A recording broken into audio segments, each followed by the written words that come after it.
Time travel, a very occultic thing when you think about it. It's a part of a magic kind of process.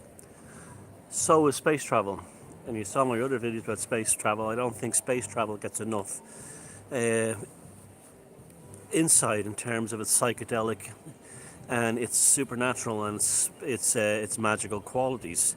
Space travel takes you outside of this planet, so therefore, even if it's using a spaceship, the spaceship is a magical device to allow you to transcend the current present normality, the fixed localized environment that you are designed to survive within. So when you leave the planet, you're basically in a magical state because you could not be up there otherwise.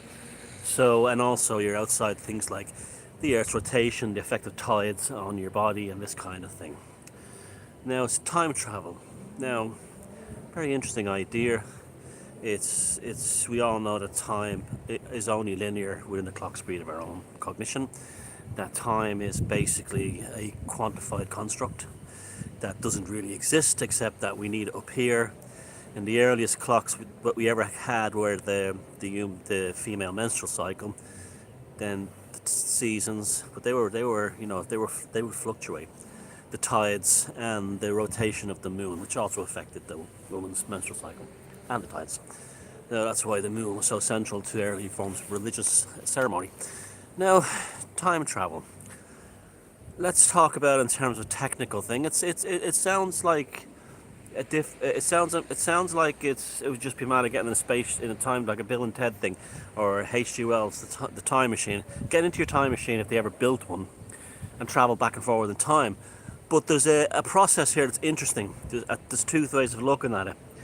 Material scientists don't actually believe that the future has already is in existence, unless they're the theoretical physicists or they're quantum physicists. They don't. So they believe when the time machine is switched on, it can only go backward in time. It can't go forward in time because nothing has happened yet. We're on the edge of a kind of a quantum. They don't even believe in a quantum event. They take the universe a literal thing. There's absolutely no super of the matrix floating around inside our minds making all this stuff up. Now, if you build a time machine, there's another issue as well. You can only go, if you go back in time, you can only go forward again in time to the point where the machine was actually constructed. This is another problem they have. So only from the moment the event horizon of the actual commissioning of the time machine, the switch to go backwards or forwards in time, it's only from that point that you can travel back to. So if you go into the future, you can only go back. Say we made September 2nd, it is today, 2018. If they commission a time machine now, send it forward in time, you can only come back to the day. Send it backwards in time, you can only back for the day. So you're kind of stuck in that. So it's kind of interesting. There's interesting conflicts between reductionist science and sort of theoretical physics on this particular topic. Now, I can time travel, you can time travel. And let's take this into a more esoteric way of thinking. You were in love with a girl, you broke up. 15 years later, some girl is wearing her perfume, passes you in the street, and you're instantly transported back to all the emotions and the sensations that you experienced when you were in love with this woman. We've all had it happen to us. It's incredible. You actually, not only do you get a sense of memory, you get a sense of extreme vital awareness. You become spellbound by the experience. It's like you can smell, you can feel, you can remember what her hair felt like. You can, when you touched it, you can remember what her clothes, what her, even things you've forgotten, like a mole she may have had on her back that you'd forgotten about. It triggers these memories in a very powerful way. Or considering an object, a material object, anything, and you pick it up, you haven't done it for a while, and then you're suddenly transported back.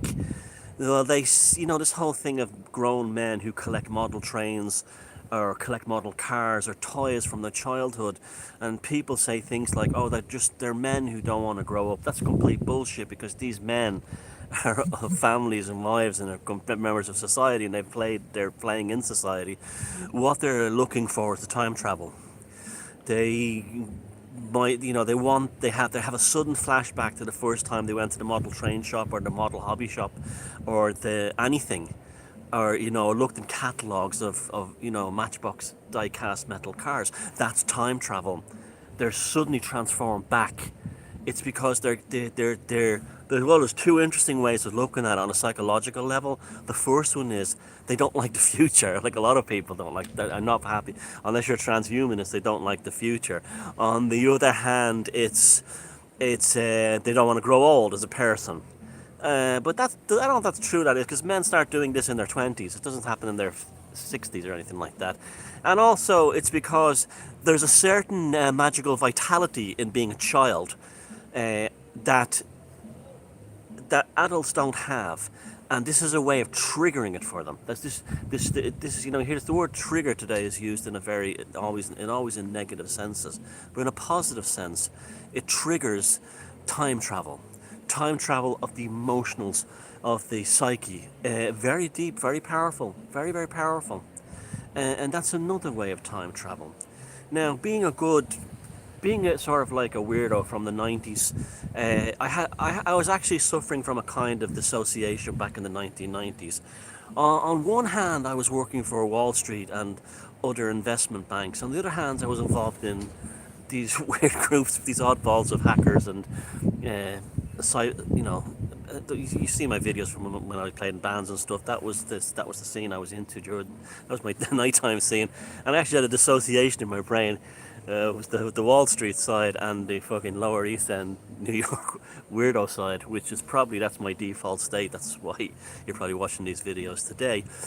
But in a good kind of psychonautic, Discordia kind of way of doing this, of extending this idea of this kind of like active nostalgia as a kind of it's beyond nostalgia, it's something much bigger. This kind of active nostalgia as a kind of a time travel.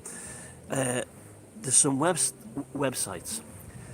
Those of you who are internet veterans going back to the 90s, you'll all remember things like GeoCities and Tripod and CompuServe and all these other kinds of archaic Netscape, these archaic internet website browsers, and how websites looked. And you could go back to, you can find like an old GeoCities site that's still in existence, and you're just like, you're brought back to 1993. It's like 94, it's just wow. You just have all that, you just remember, because it's more powerful than a material object. It's the kind of time travel that's much closer to, having a sense, smelling a perfume and remembering having every intimate detail about an ex-lover. It's more along that lines, because the data is active. It's not like a material object where it's a solid form and that's the end of it, like an old piece of jewelry or something. The data on the internet it's still in a state of activation. So say there's loads of websites out there, and they're fun and interesting, and it's like, what's the oldest website on the internet? And there's websites that are still active from 1995 and 1996. I didn't even know that there was website .net, but the domains were registered back then. I didn't even know such things existed.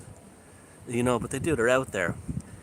If you were to go to an old GeoCities or an old Tripod website that had a comment page, and you type the comment into a website that was from 1993 or 94, because that data is presently active within the website on a server within the electromagnetic spectrum, it's live, it's living, it's not like a paper book that's a finished material thing.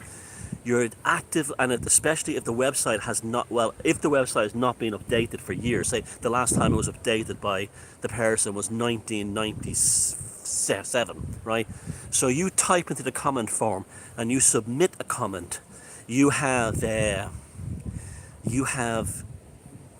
travel back to 1994 because your present words have entered into that, and they're now part of the same fluctuating electromagnetic digital spectrum that that website is in.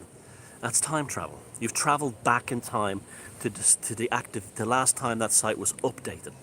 Now that's when you start looking. This is classic chaos magic. This is what Phil Hine and the rest of us and the rest of them and Robert Anton Wilson. This is what they were teaching us back in the 90s when I was that sort of dissociated weirdo, half Wall Street, half Alphabet City in New York. We're oddballs. This is the generative force of change. When you start to think of going back to an old website and entering a comment into it, it's not just a novelty or a matter of fact. When you start thinking about it in terms of that, you're less trapped within this linear time frame. Now, why is that important? Well, you don't have as many neuroses, and you don't get upset about things as much because you've created a kind of a passive or an active dialogue by default with your subconscious mind, that you kind of told your subconscious mind, in a way, I can go back and forward in time by visiting all what these typing in these websites, and life becomes better. This is one that, if you read my book Sorcery, the Invocation of Strangeness, it's about making life easier, dealing better with issues and problems, and understanding that this is not the end of it now. This is just part of a process. Ultimately your entire life is a magical ritual, and it makes life easier. It makes you less bound to things like politics. I mean, all the people who follow my work now, most of them, other than the interest in Trump from the point of view of Trump just being an anomaly in 4chan and Keck and all that stuff and memetics, other than that, there's no fucking interest in politics. They've completely lost interest in the news, in the politics, they don't give a fuck about who's running for election, because they have entered into a magical state. Part of a magical state is not to be bound into the matrix as it is enforced in the present paradigm. You only see it as an information portal from which you gather information from, and then you let it go past you. You do not become locked into it. Therefore, a failed relationship becomes a mythological experience. It's a very good way to live your life, a very good way, and I think that's why I've always said I'm very, very proud of my audience, because they're living their lives because they get what I'm all on about. They understand that it's basically their monomyth. Their monomyth is charged by these kinds of ideas that I present out to them, which are not even mine. They're just my interpretation or extrapolation of things that come from chaos magic and back in the old days of the Discordian Society, and Anton Wilson and his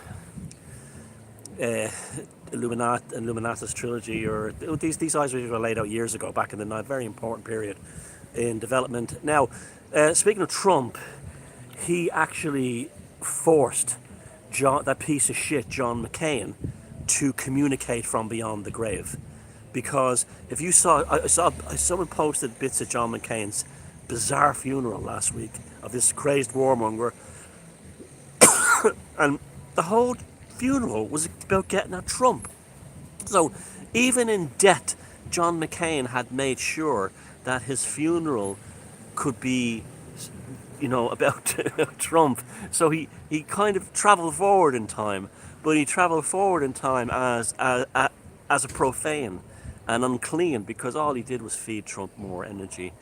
So this is when people say the elites use all this magic and power. These fuckers don't have any magic and power. We have the magic and power. They don't understand nothing.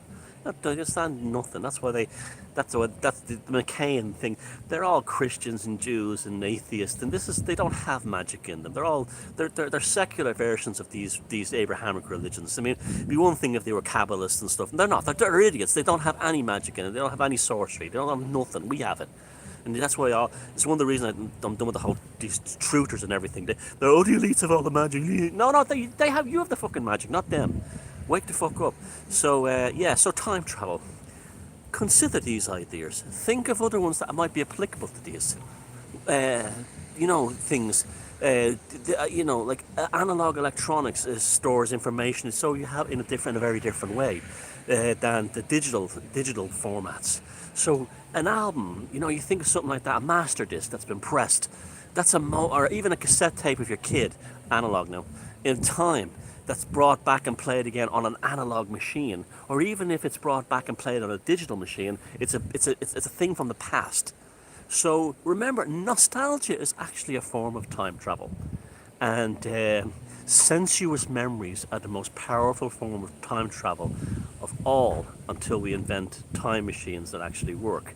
But remember, even if they did that, there's no way a time machine going to the forward or to the past would ever give you that beautiful memories of a smell of a food that reminds you of a happy event in a family, or a song that came in the radio that reminds you of a friend that's dead. That is beautiful time travel. It's not profane time travel. Thanks very much, and I hope you're having a good weekend.